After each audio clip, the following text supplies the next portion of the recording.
From the start of pre-season training, all thoughts and energies have been focused on the goal of getting back into Division 1, where Sheffield Wednesday belongs. Come on, spin and go, let's go, come on. From day one, the commitment that Roger Spry demands has been there. Fast feet, spin and go. Well done, you two, go! The determination needed to climb straight back into the top flight shines through even the most gruelling of sessions. Boys, got a fire?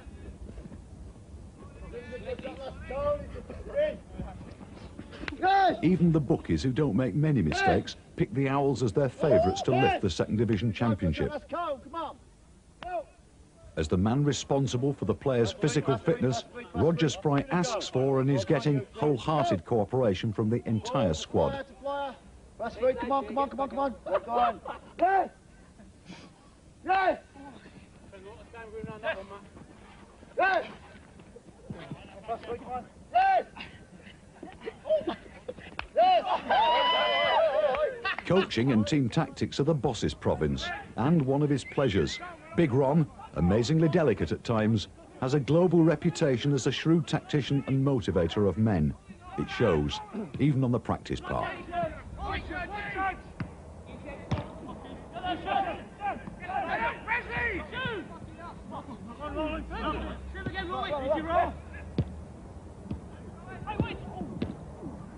And Ron Atkinson's a manager who's also shrewd enough to appreciate that he needs a right-hand man. Richie Barker's role is very important. Assistant manager at this club means being assistant to Ron. I mean, Ron is a very busy man, and it's a matter really of someone here tying up the loose ends most of the time on the managerial side, i.e. with the football. Graham McCrell obviously does the secretarial side on that side, and my job is to liaise with Ron and then to keep that side together when he's not here. I mean, he's a busy man. He's involved, as you know, in various things, and the calls on his time, both personal and for the team, are excessive. And really the job is for me to liaise between the players and the club on that side and keep the playing side together.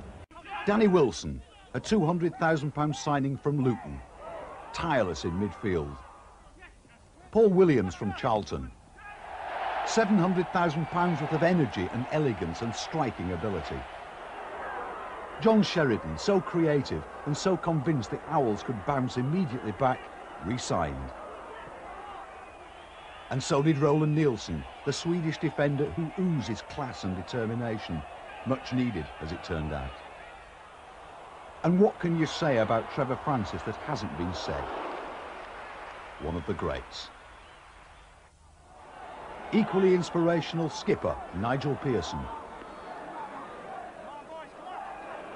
A man who leads by example.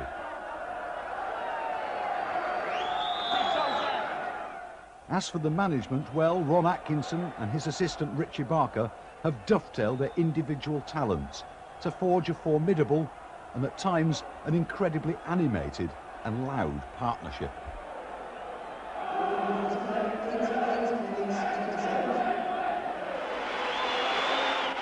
Supporting the whole setup, Atkinson's Barmy Army, as loyal a set of fans as there is in the sport.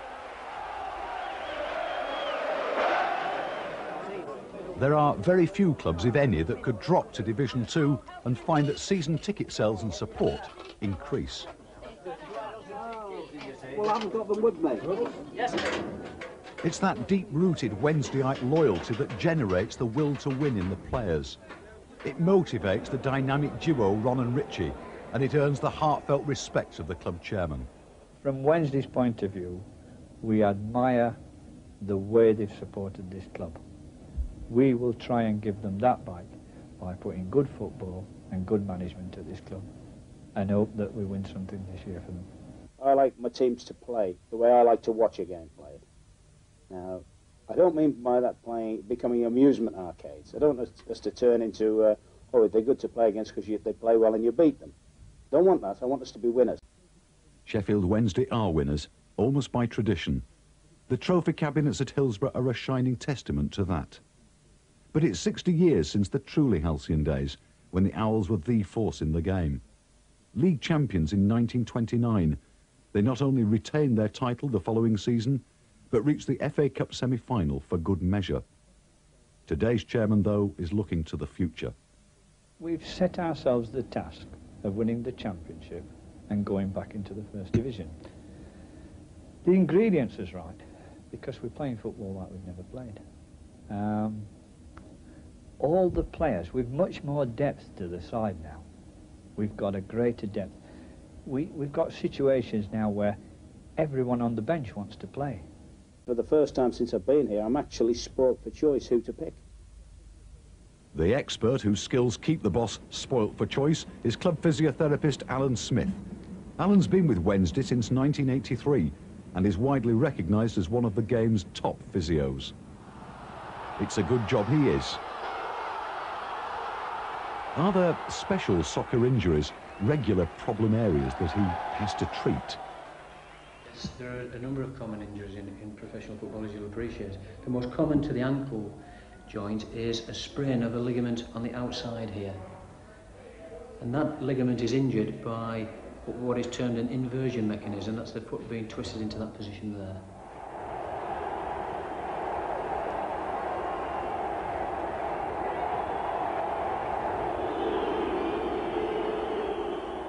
The next area is the mid area of the calf here. This is called the musculotendinous junction here, between two major muscles in the calf. And that again can be injured through overuse, through sprinting, through jumping repeatedly.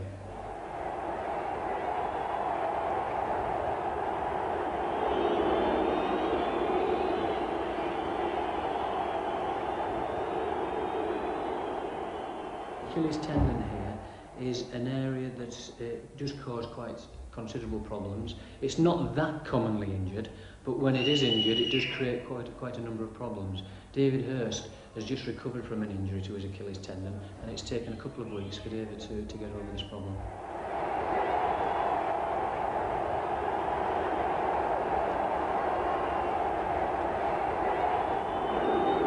To the knee, the most common injuries that are sustained to the knee joint are torn cartilages and ligament sprains. Kevin has a scar here, quite a noticeable scar here, that was produced through a direct blow. A stud actually pierced the skin here, creating quite a nasty wound.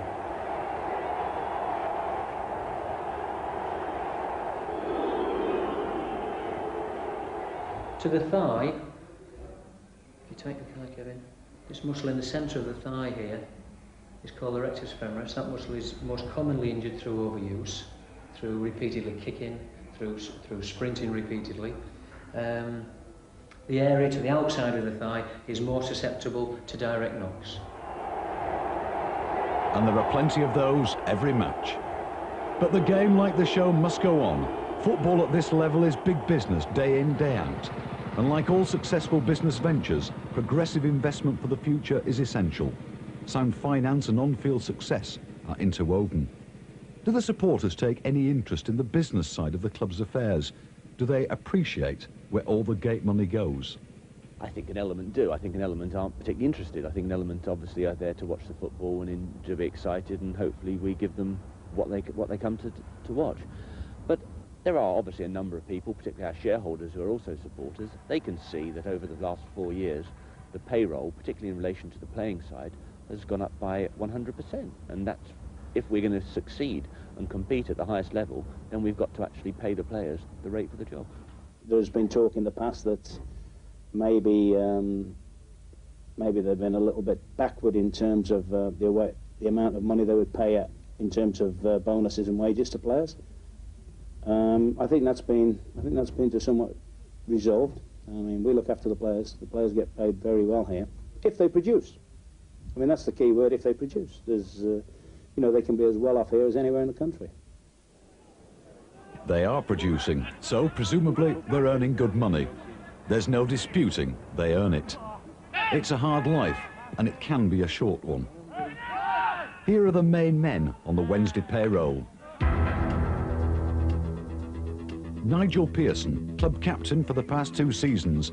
He's 27, was born in Nottingham and made over 180 appearances for Shrewsbury Town. before joining Wednesday for £250,000 in October '87. A stalwart in defence.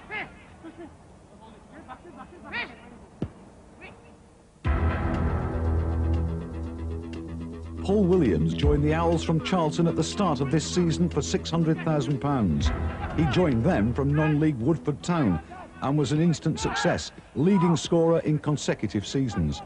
His new club are hoping for more of the same from this 25-year-old Londoner.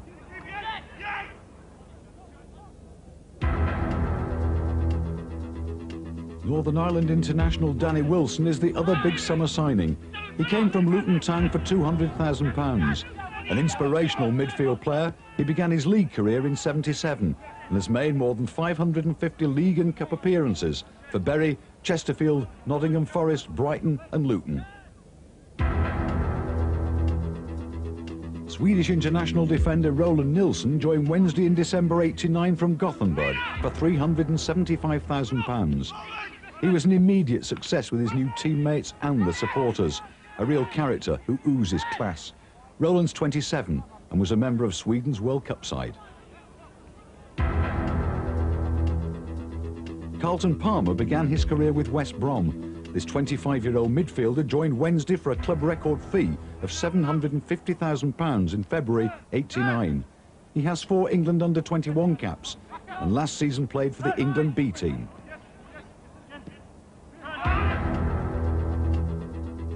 David Hurst is a Yorkshireman through and through.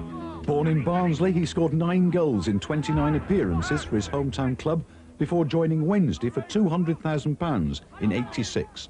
He's won 7 England under-21 caps, and on a charge, this Tyke's an awesome sight.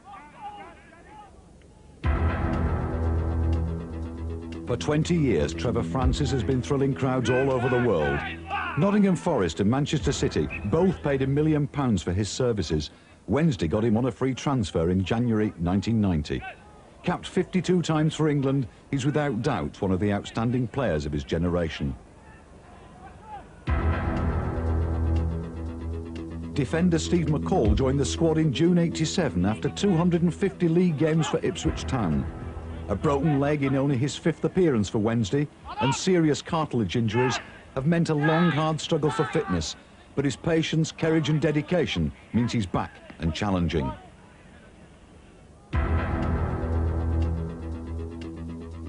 Sheffield-born Peter Shirtliff signed schoolboy forms with Wednesday when he was 14. That's 15 years ago. After 8 years and 223 games, he joined Charlton, but returned home to Hillsborough for a £500,000 fee in the summer of 1989. Steve Whitton, ex-Coventry, West Ham and Birmingham striker, cost the Owls £275,000 in March '89. This 30-year-old didn't get many senior outings last season, but he scored 4 in the record 8-0 thrashing of Aldershot in the League Cup.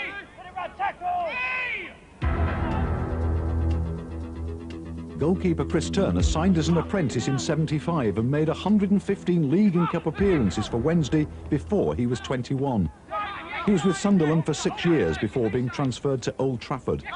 Chris rejoined the Owls in September '88 for £175,000. Kevin Pressman too has come through the ranks at Hillsborough after signing schoolboy forms as a 14-year-old. A former England schoolboy and then England youth player, he's always been tipped for the top. He made his league debut in March 1987 when Martin Hodges' long consecutive run came to an end.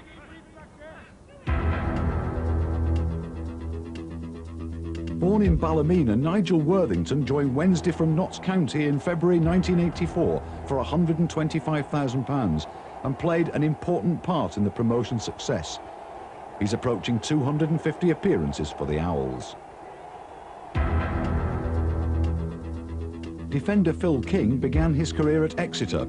He came to Hillsborough in November '89 for £400,000 from Swindon and missed only 2 games last season. He's an adventurous fullback, never afraid to add width to the Wednesday attack.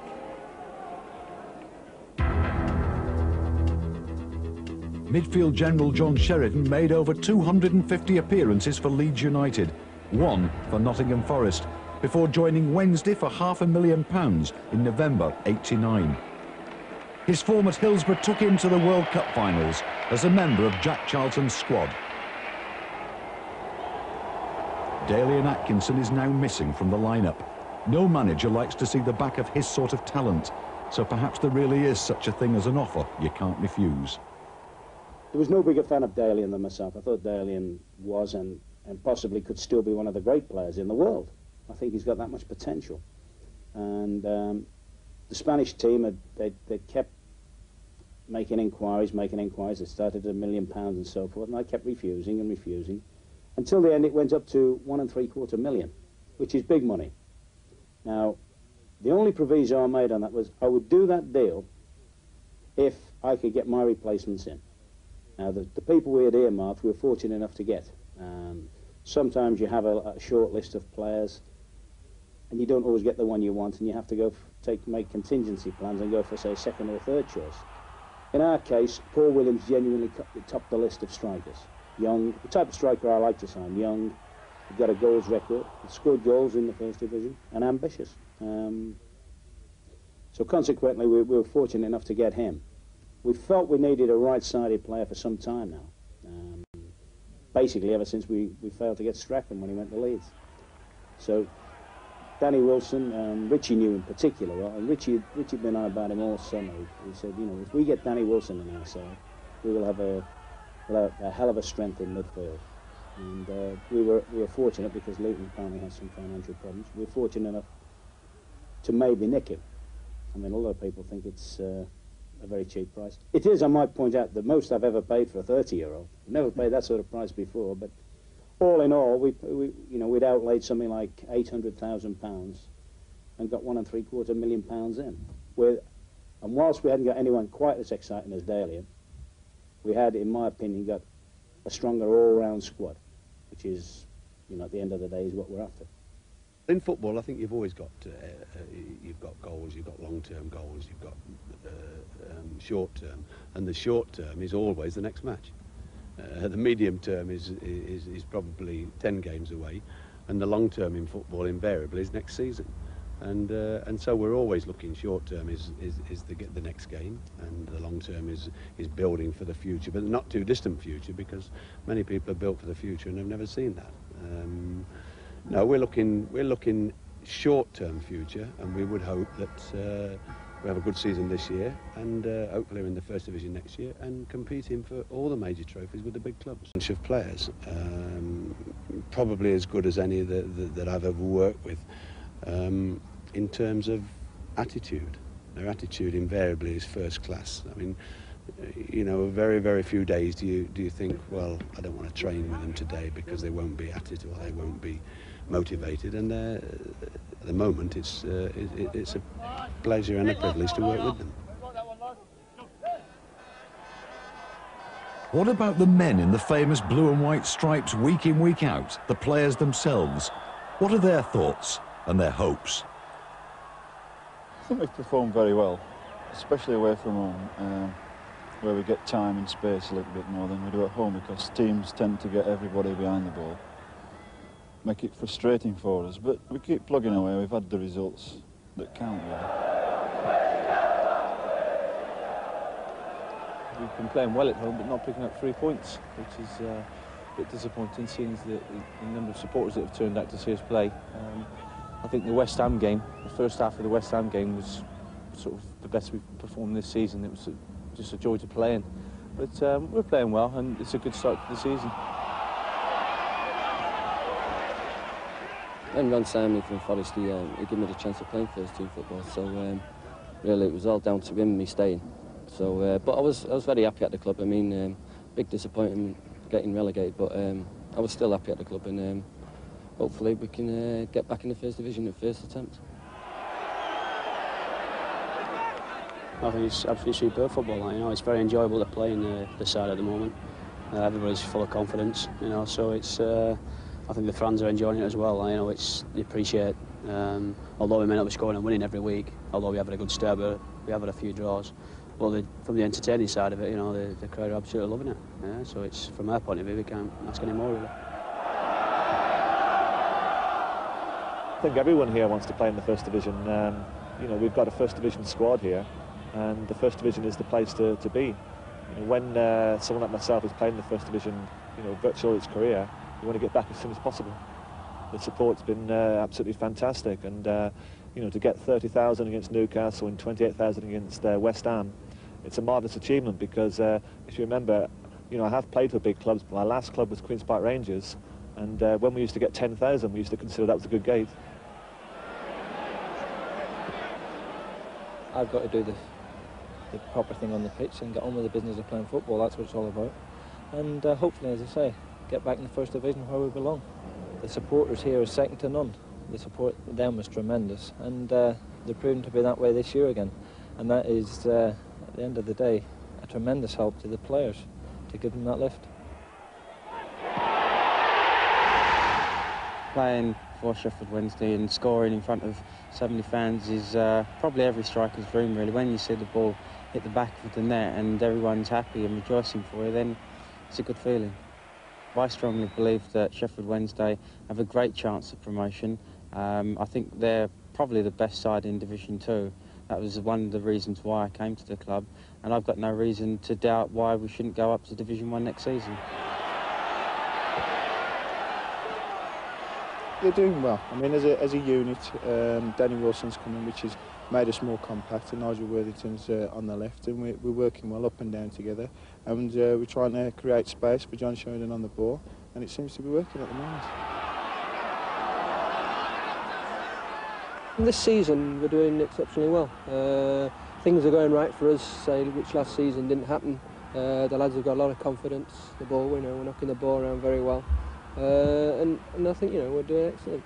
I think it's very important for the club and for the people of Sheffield in whole. You know, I think it's very important that we get promotion, especially the first time. I think we're playing very well. We seem to be struggling a bit at home to get the results. It seems mainly down to teams wanting to defend, and we seem to have a bit of trouble breaking them down. And with an expectant large crowd, we seem to have a bit of trouble, you know, especially second half, where teams that do hang on and seem only to be one down are getting a bit of confidence from that and snatching a late draw, you know. So apart from that, we're playing superb football and getting some great results away from home. Oh, I think we're playing some First Division football because I think we're one of those teams who really play football the way it should be done, and that's great. Obviously, the main aim of Sheffield Wednesday is to go all out guns blazing for promotion, get back in the First Division. That is the main target. So that is what everybody at the club is driving for. We'd like to go up, definitely, and champions would really be a bonus, but we will definitely be going for championship. Definitely. The will to win definitely begins right here with the fans. The players, the management, in fact the whole club acknowledge the debt they owe to their remarkable supporters. Wednesdayites have a passion and a loyalty for their team that amazes outsiders. The faithful support is impressive when things aren't going well for the club. When the football's flowing and the goals are coming, when Wednesday are on the march, the supporters are nothing less than inspirational. They've played a very big part so far because vocally, you know, they've been behind us very much both at home and away, and you know, they've given us a vote of confidence by turning out at the open day in big numbers. So I think we've really got their support at the moment, and there's a buzz around the city. They're all very expectant, and so far we've, I think, lived up to their expectations. We know if we produce the goods, the people will come in. Now, there's a lot of people, a lot of clubs in the game can't really boast that. You know, you take Oldham and people like that that can produce excellent stuff, but no, they're going to get a limited crowd appeal. We know that there's no end to what could happen here. You know, I just sometimes sit back and imagine what would be like if we could pull a European night here. I mean, just think if we were playing AC or Inter Milan here tomorrow, something like that. You know, you're looking at, well, you have to play 2 matches. You know, there'd be that many of the crowds would be queuing up around the practice ground as well. A lot of people will boast that they have the best fans in the country. I don't think there's any better than that. Because they've stuck with us they have stuck with us through thick and thin, obviously. I mean, I couldn't believe when I was in Italy for the World Cup, we've just got relegated, and I'm getting reports that like our season tickets, for argument's sake, are 20% up on last season. And I think that transmits it through to the players. The players know that. They knew when they came here and there was an open day and there's 22,000 people here on an open day.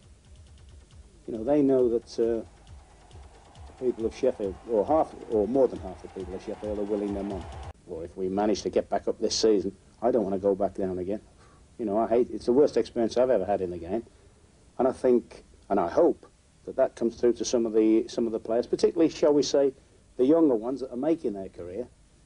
I mean, they should look at that and say, hey, we started off last season a First Division player, we finished up Second Division players.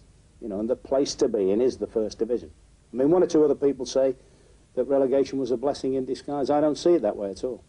I think if I'd have had the team, this team could have gone in the First Division now and give a very, very good account of itself. I think Ron Atkinson's one of the best professionals in the game. He's dedicated to football. He's dedicated to the way he wants to play it. And Ron is his own man. And I think, given the opportunity, he could make Sheffield Wednesday better than Manchester United ever was. I think he's the man for the job. The supporters of Sheffield Wednesday Football Club. If there's one thing that bonds them all together, fans, players, the management and the board, it's the will to win. Wednesday supporters have been absolutely brilliant to this club.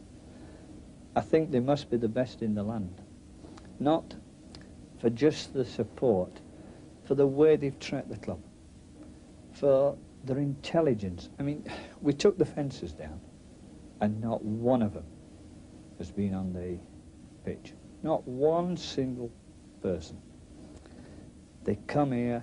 We had an open day, 21,000 through the door. We never expected that. We failed in a nice sort of way, that we started at 9:30 and had to close the doors at 3 o'clock. But from Wednesday's point of view, we admire the way they've supported this club. We will try and give them that back by putting good football and good management at this club, and hope that we win something this year for them.